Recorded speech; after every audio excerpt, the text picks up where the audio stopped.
ನೀಲಿಮಾ ತಂದೆ ಸ್ವರ್ಗವಾಸಿಗಳಾದ ನಂತರ ಅವಳ ಇಡೀ ಮನೆ ಜವಾಬ್ದಾರಿ ಅವಳ ತಲೆ ಮೇಲೆ ಬಿದ್ದಿತ್ತು. ಅದಕ್ಕೆ ಅವಳು ಚೈನೀಸ್ ಬೇಲ್ ಮಾಡೋ ಅಂತ ಅಂಗಡಿನ ಹಾಕೊಂಡಿದ್ಲು. ನೀಲಿಮಾ ಪ್ರತಿದಿನ ತಾನೇ ಚಟ್ನಿಗಳನ್ನ ಮಾಡ್ತಾ ಇದ್ಲು ಮತ್ತೆ ನೂಡಲ್ಸ್ ಅನ್ನು ಫ್ರೈ ಮಾಡ್ತಾ ಇದ್ಲು. ಸಂಜೆ 5 ಗಂಟೆಗೆ ಸರಿಯಾಗಿ ತನ್ನ ಗಾಡಿನ ಓಪನ್ ಮಾಡ್ತಾ ಇದ್ಲು. ಅಕ್ಕ, ನನಗೊಂದು ಚೈನೀಸ್ ಬೇಲ್ ಕೊಡಿ. ನನಗೆರಡು ಬೇಲ್ ಪಾರ್ಸಲ್ ಬೇಕು. ನೀಲಿಮಾ ಗಾಡಿ ಓಪನ್ ಮಾಡ್ತಿದ್ದ ಹಾಗೆ ಅವಳ ಅಂಗಡಿ ಹತ್ರ ತುಂಬಾ ಜನಗಳು ಸೇರ್ತಾ ಇದ್ರು. ನೀಲಿಮಾ ಒಬ್ಬೊಬ್ರಿಗೆ ಎಲ್ಲಾ ಗ್ರಾಹಕರಿಗೂ ಚೈನೀಸ್ ಬೇಲ್ ಅನ್ನ ಕೊಡ್ತಾ ಇದ್ಲು. ಅಕ್ಕ, ತುಂಬಾ ಟೇಸ್ಟ್ ಆಗಿದೆ. ಮಜಾ ಬಂದ್ಬಿಡ್ತು. ನಾಳೆ ನಾನು ವಾಪಸ್ ಬರ್ತೀನಿ. ಹಾ ಖಂಡಿತ ಬನ್ನಿ. ನೀಲಿಮಾ ಹೋಮ್ ಮೇಡ್ ಚಟ್ನಿ ಮತ್ತೆ ನೂಡಲ್ಸ್ ನ ಟೇಸ್ಟ್ ಬೇರೆ ಗಾಡಿಯವ್ರಿಗಿಂತ ವಿಭಿನ್ನವಾಗಿತ್ತು. ಆ ಟೇಸ್ಟೇ ಜನಗಳಿಗೆ ಇಷ್ಟ ಆಗ್ತಿತ್ತು. ಸ್ವಲ್ಪ ಹೊತ್ತಲ್ಲೇ ಗಾಡಿಲ್ ಹಾಕಿದ್ದಂತ ಎಲ್ಲಾ ವಸ್ತುಗಳು ಖಾಲಿ ಆಗಿ ಹೋಗ್ತಾ ಇತ್ತು. ಆಮೇಲೆ ಅವಳು ಮನೆಗ್ ವಾಪಸ್ ಬರ್ತಾ ಇದ್ಲು. ತಗೋ ಅಮ್ಮ, ಇವತ್ತಿನ ಸಂಪಾದನೆ. ವಾ, ಇವತ್ ನೀನು 600 ರೂಪಾಯಿ ಸಂಪಾದನೆ ಮಾಡಿದ್ಯಾ? ಹಾ, ಇವತ್ತು ಚಟ್ನಿ ಮತ್ತೆ ನೂಡಲ್ಸ್ ಜಾಸ್ತಿ ಮಾಡಿದ್ದೆ. ಒಳ್ಳೇದಮ್ಮ, ನಾಳೆಯಿಂದ ಇದೇ ತರ ಜಾಸ್ತಿ ಮಾಡು. ಸರಿ ಅಮ್ಮ. ನೀಲಿಮಾ ಬೇಕಾದ್ರೆ ಎಷ್ಟೇ ಜಾಸ್ತಿ ಅಡ್ಗೆ ಮಾಡಿದ್ರು ಸಹ ಅವಳು ಗಾಡಿ ಓಪನ್ ಮಾಡ್ತಿದ್ದ ಹಾಗೆ ಫಟಾಫಟ್ ಅಂತ ಖಾಲಿನೇ ಆಗೋಗ್ತಾ ಇತ್ತು.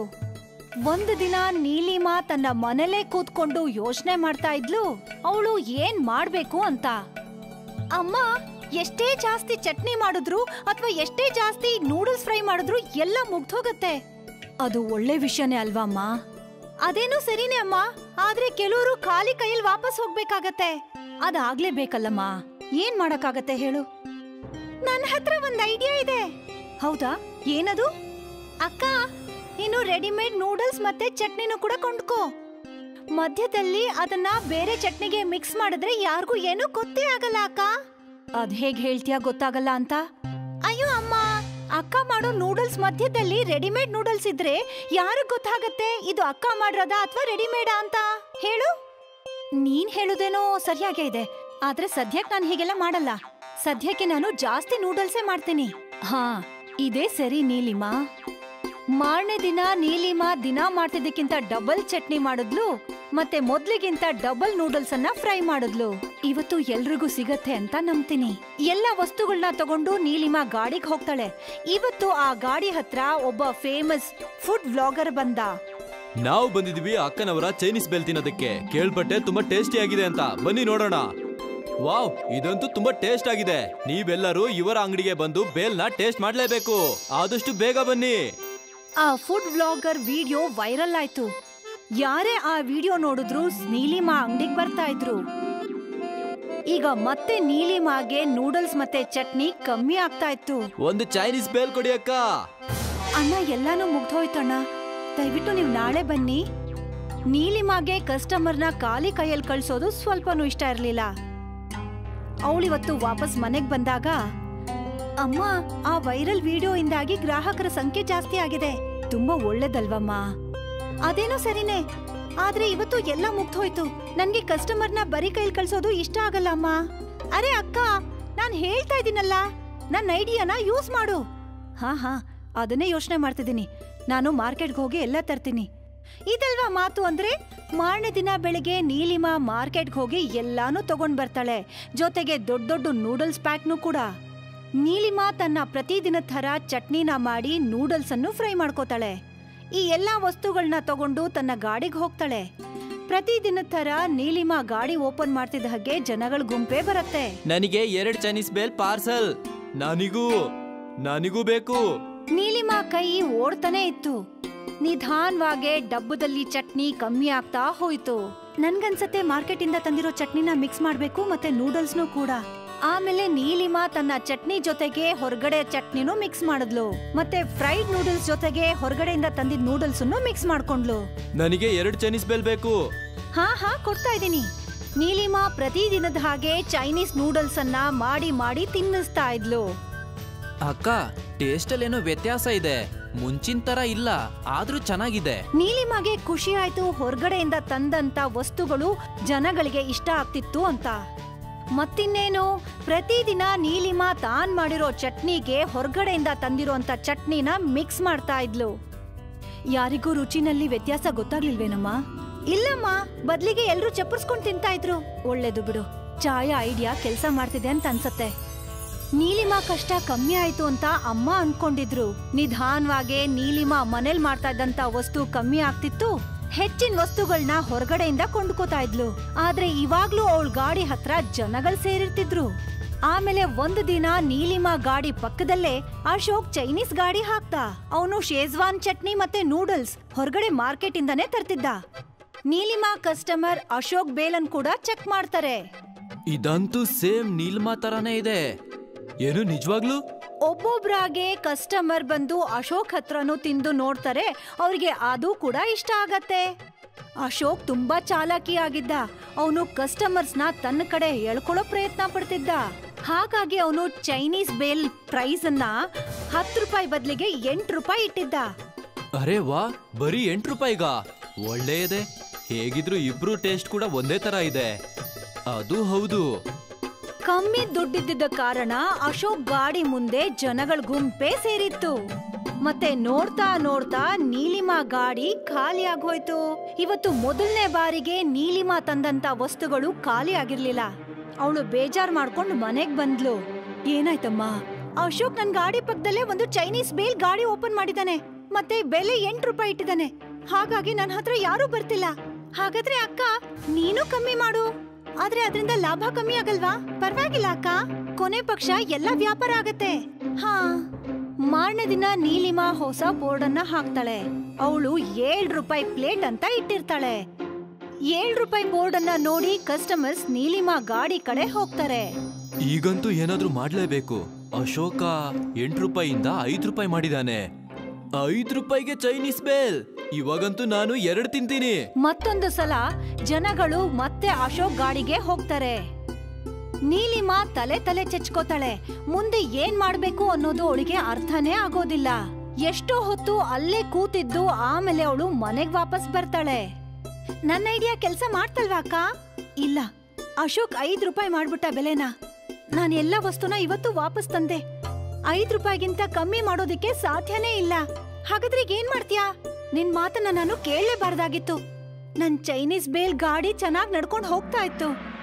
ಆದ್ರೆ ನಾನು ದುರಾಸೆ ಪಟ್ಟು ಮಾರ್ಕೆಟ್ ಇಂದ ವಸ್ತುಗಳನ್ನ ತಂದು ನನ್ನ ಅವನತಿಗೆ ನಾನೇ ಕಾರಣ ಆಗೋದೆ. ನಾನು ದುರಾಸೆ ಪಡ್ಬಾರ್ದಾಗಿತ್ತು. ಆದ್ರೆ ಈಗ ನೀನ್ ಏನ್ ಮಾಡ್ತೀಯಮ್ಮ? ಅದನ್ನೇ ಮತ್ತೆ ಪುನಃ ನಾನು ಚಟ್ನಿ ಮತ್ತೆ ನೂಡಲ್ಸ್ ನ ಫ್ರೈ ಮಾಡಿ ತಗೊಂಡ್ ಹೋಗ್ತೀನಿ. ಚೈನೀಸ್ ಬೇಲ್ ಮಾಡ್ತೀನಿ ಪೂರ್ತಿ ನಿಯತ್ತಿಂದ. ಮಾರನೇ ದಿನ ನಿಯತ್ತಿಂದ ಚಟ್ನಿ ಮತ್ತೆ ನೂಡಲ್ಸ್ ಫ್ರೈ ಮಾಡಕ್ಕೆ ಶುರು ಮಾಡಿದ್ಲು ನೀಲಿಮಾ. ಮತ್ತೆ ಸಂಜೆ ಅವಳು ತನ್ನ ಗಾಡಿಗೆ ಹೋಗ್ತಾಳೆ. ನೀಲಿಮಾ ಬೋರ್ಡ್ ಅನ್ನ ಚೇಂಜ್ ಮಾಡಿ 10 ರೂಪಾಯಿ ಅಂತ ಹಾಕೋತಾಳೆ. ಅದ್ರ ಮೇಲೆ ಅವಳು ಬರೀತಾಳೆ ಹೋಮ್ ಮೇಡ್ ಅಂತ. ಸ್ವಲ್ಪ ಹೊತ್ತಿನ ತನಕ ನೀಲಿಮಾ ಗಾಡಿ ಹತ್ರ ಕಸ್ಟಮರ್ಸೇ ಇರೋದಿಲ್ಲ. ಆದ್ರೆ ಆಮೇಲೆ ಒಂದ್ ಹೆಂಗ್ಸ್ ಬರ್ತಾರೆ. ನಿಮ್ಮ ಚೈನೀಸ್ ಬಿಲ್ ಯಾಕೆ ಕಾಸ್ಟ್ಲಿ ಇದೆ ಅಕ್ಕ? ನನ್ನ ಚಟ್ನಿ ಮತ್ತೆ ನೂಡಲ್ಸ್ ಹೋಮ್ ಮೇಡ್, ಅದಕ್ಕೆ. ಈ ತರ ರುಚಿಯಾದಂತ ನೂಡಲ್ಸ್ ನಿಮ್ಗೆ ಮಾರ್ಕೆಟ್ ಅಲ್ಲಿ ಎಲ್ಲೂ ಸಿಗೋದಿಲ್ಲ. ಒಂದ್ ಚೈನೀಸ್ ಬೇಲ್ ಕೊಡಿ. ಹಾ, ನೀಲಿಮಾ ಆ ಹೆಂಗ್ಸಿಗೆ ಚೈನೀಸ್ ಬೇಲ್ ಅನ್ನ ಕೊಡ್ತಾಳೆ. ವಾ, ತುಂಬಾ ರುಚಿಯಾಗಿದೆ. ಇಲ್ಲಿವರೆಗೂ ಈ ತರದ ಚೈನೀಸ್ ಬೇಲ್ನ ನಾನು ತಿಂದೇ ಇಲ್ಲ. ನಿಧಾನವಾಗಿ ನೀಲಿಮಾಳ ರೆಗ್ಯುಲರ್ ಕಸ್ಟಮರ್ ನೀಲಿಮಾ ಬೇಲ್ ಅನ್ನ ಚೆಕ್ ಮಾಡ್ತಾರೆ. ಇದಂತೂ ಸೇಮ್ ಹಳೆ ತರಾನೇ ಇದೆ. ಮಜಾ ಬಂದ್ಬಿಡ್ತು. ಮತ್ತಿನ್ನೇನು, ಎಲ್ಲಾ ಕಸ್ಟಮರು ಮತ್ತೊಂದ್ಸಲ ನೀಲಿಮಾ ಗಾಡಿ ಹತ್ರ ವಾಪಸ್ ಬರ್ತಾರೆ. ಅಶೋಕ್ ಗಾಡಿನಲ್ಲಿ ಬೆಲೆ ಏನೋ ಕಮ್ಮಿ ಇತ್ತು. ಆದ್ರೆ ಯಾರು ಕೂಡ ಅಲ್ಲಿಗೆ ತಿರುಗು ನೋಡ್ತಿರ್ಲಿಲ್ಲ. ಅಶೋಕ್ ಯೋಚನೆ ಮಾಡ್ತಿದ್ದ ಮುಂದೆ ಏನ್ ಮಾಡ್ಬೇಕು ಅಂತ. ಆದ್ರೆ ನೀಲಿಮಾಳ ಒರಿಜಿನಲ್ ಚೈನೀಸ್ ಬೇಲ್ ಮುಂದೆ ಯಾವ್ದೂ ಇರ್ಲಿಲ್ಲ. ಮತ್ತೊಂದು ಸಲ ನೀಲಿಮಾಳ ವ್ಯಾಪಾರ ಜಾಸ್ತಿ ಆಯ್ತು. ಅವಳಿಗೆ ಖುಷಿ ಆಯ್ತು. ಇನ್ಯಾವತ್ತೂ ಕೂಡ ದುರಾಸೆ ಪಟ್ಕೊಂಡು ಹಿಂದಿನ ಕೆಲ್ಸಕ್ಕೆ ಅವಳು ಹೋಗ್ಲೇ ಇಲ್ಲ. ಜೈಸಲ್ಮೇರಲ್ಲಿ ಟೂರಿಸ್ಟ್ ಪ್ಲೇಸ್ ಹತ್ರ ಸಮೀರ್ ಅವನ ತಾಯಿ ಜೊತೆ ಜೋಪಡಿಯಲ್ಲಿ ವಾಸ ಮಾಡ್ತಿದ್ದ. ಅವ್ರ ತಂದೆ ತೀರೋದ್ಮೇಲೆ ಅವನು ಬಹಳ ಬಡತನದ ಜೀವನ ಸಾಗಿಸಿದ್ದ. ಬಹಳ ಕಷ್ಟವಾಗಿತ್ತು. ಸಮಯ ಕಳೀತಾ ಇದ್ದ ಹಾಗೆ ಸಮೀರ್ ನಿಧಾನವಾಗಿ ದೊಡ್ಡವನಾದ. ಮತ್ತೆ ಅವನು 15 ವರ್ಷದವನಾದಾಗ, ಅಮ್ಮ, ಈ ಲೋಕದಲ್ಲಿ ನಮ್ಗಂತ ಯಾರು ಇಲ್ವಾ ಅಮ್ಮ? ನಮ್ ನೋಡೋದಿಕ್ಕೆ ನಮ್ ಸಂಬಂಧಿಕರು ಯಾರು ಬರ್ತಾ ಇಲ್ಲ. ಯಾರು ಕೂಡ ನಮ್ಗೆ ಫೋನೇ ಮಾಡ್ತಾ ಇಲ್ಲ. ಮಗ್ನೆ, ಬಹಳಷ್ಟು ಜನ ಇದ್ದಾರೆ. ಆದ್ರೆ ಬರೀ ಹೇಳೋದಕ್ಕೋಸ್ಕರ. ಹೇಳ್ತಾರಲ್ಲ, ಸುಖದಲ್ಲಿ ಎಲ್ರೂ ಜೊತೆಯಾಗಿರ್ತಾರೆ, ಆದ್ರೆ ದುಃಖದಲ್ಲಿ ಯಾರೂ ಇರೋದಿಲ್ಲ. ಅಮ್ಮ, ನನ್ನ ಎಲ್ಲಾ ಫ್ರೆಂಡ್ಸ್ ಹೇಳ್ತಾ ಇದ್ದಾರೆ ನಿಂಗೆ ಈ ಲೋಕದಲ್ಲಿ ಯಾರು ಇಲ್ಲ ಅಂತ. ನೀನು ಅನಾಥಳ ಅಮ್ಮ. ಇಲ್ಲ ಮಗ್ನೆ, ನಾನಿದೀನಲ್ಲ ನಿನ್ಗೋಸ್ಕರ. ನೀನು ಯೋಚನೆ ಮಾಡ್ಬೇಡ. ನಮ್ಮ ದಿನಗಳು ಬದಲಾಗ್ತವೆ, ಮತ್ತೆ ಅವ್ರಿಗೆ ನೀನು ಕೂಡ ಉತ್ತರ ಕೊಡಬಹುದು. ಹೌದಮ್ಮ, ನೀನು ಸರಿಯಾಗಿ ಹೇಳ್ದೆ. ಚಂಪಾ ಬೇರೆಯವ್ರ ಮನೇಲಿ ಕೆಲ್ಸ ಮಾಡಿ 2 ಹೊತ್ತಿನ ರೊಟ್ಟಿಗೆ ಸಂಪಾದಿಸ್ಕೊಳ್ತಾ ಇದ್ಲು. ಸಮೀರ್ ಇದಕ್ಕೋಸ್ಕರ ಬಹಳನೇ ಬೇಜಾರಾಗ್ತಾನೆ. ಒಂದಿನ ಅವನು ನದಿ ತೀರದಲ್ಲಿ ಕುತ್ಕೊಂಡು ಯೋಚನೆ ಮಾಡ್ತಿರ್ತಾನೆ. ಆಗ ಅವನು ದೋಣಿಯಲ್ಲಿ ಸವಾರಿ ಮಾಡುವಂತ ಜನರನ್ನ ನೋಡ್ತಾನೆ. ಅವನು ಕೂಡ ಇದನ್ನೇ ಮಾಡಿ ದುಡ್ಡು ಸಂಪಾದನೆ ಮಾಡೋದ್ರ ಬಗ್ಗೆ ಯೋಚಿಸ್ತಾನೆ. ಅಂಕಲ್, ನಾನು ಕೂಡ ಈ ದೋಣಿಯನ್ನ ನಡೆಸಬೇಕು, ಸ್ವಲ್ಪ ಸಂಪಾದನೆನ ಮಾಡಬೇಕು. ಹಾಗಾದ್ರೆ ಒಂದು ದೋಣಿಯನ್ನ ಖರೀದಿ ಮಾಡು. ಅಂಕಲ್, ಹೌದು, ಈ ದೋಣಿ ತಗೊಳ್ಳೋದಕ್ಕೆ ಎಷ್ಟು ಖರ್ಚಾಗುತ್ತೆ?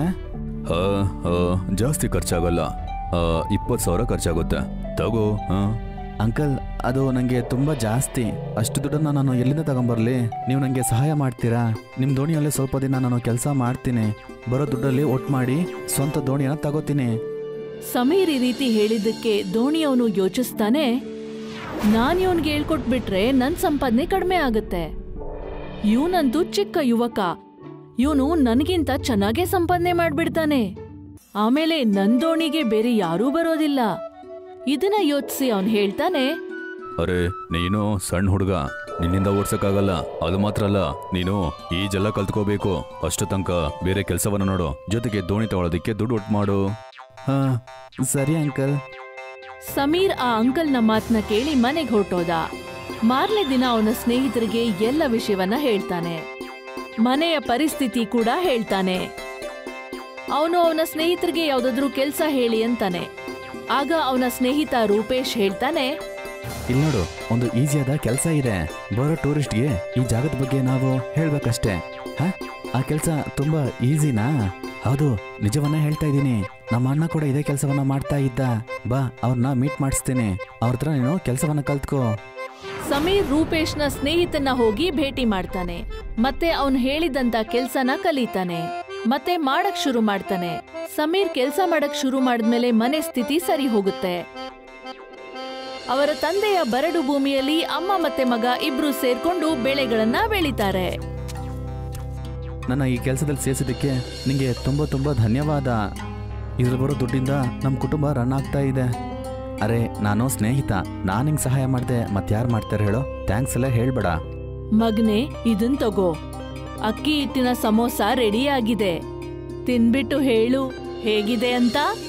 ಹೌದಂಟಿ, ಹೌದು, ನಾನು ಹೇಳ್ತೀನಿ. ರೂಪೇಶ್ ಚಂಪಾ ಮಾಡಿದಂತ ಸಮೋಸ ತಿಂತಾನೆ. ಸಮೋಸ ತಿಂದ ಕೂಡ್ಲೆ ಅವನ ಬೆರಳನ್ನ ಚೀಪಕ್ ಶುರು ಮಾಡ್ತಾನೆ. ಮತ್ತೆ ಇನ್ನೂ ಸ್ವಲ್ಪ ಕೇಳಿ ಕೇಳಿ ತಿಂತಾನೆ. ಮತ್ತೆ ಹೇಳ್ತಾನೆ, ಆಂಟಿ, ಸಮೋಸ ಸಕ್ಕತ್ತಾಗಿದೆ. ನಾನು ಈ ರೀತಿ ಸಮೋಸವನ್ನ, ಅದು ಕೂಡ ಅಕ್ಕಿ ಹಿಟ್ಟಲ್ಲಿ ಮಾಡಿ ಸಮೋಸವನ್ನ ತಿಂದಿದ್ದೇ ಇಲ್ಲ ಆಂಟಿ. ಹೌದು, ನಮ್ಮ ಅಮ್ಮನ ಕೈಯಲ್ಲಿ ಮ್ಯಾಜಿಕ್ ಇದೆ. ಆಂಟಿ, ನಾನು ಹೋಗ್ಬರ್ತೀನಿ. ನಾನು ಬಂದಾಗೆಲ್ಲ ಈ ರೀತಿ ಸಮೋಸವನ್ನ ನಂಗೆ ಮಾಡ್ಕೊಡಿ ಆಂಟಿ, ಪ್ಲೀಸ್. ಸರಿ ಮಗ್ನೆ, ಆಯ್ತು.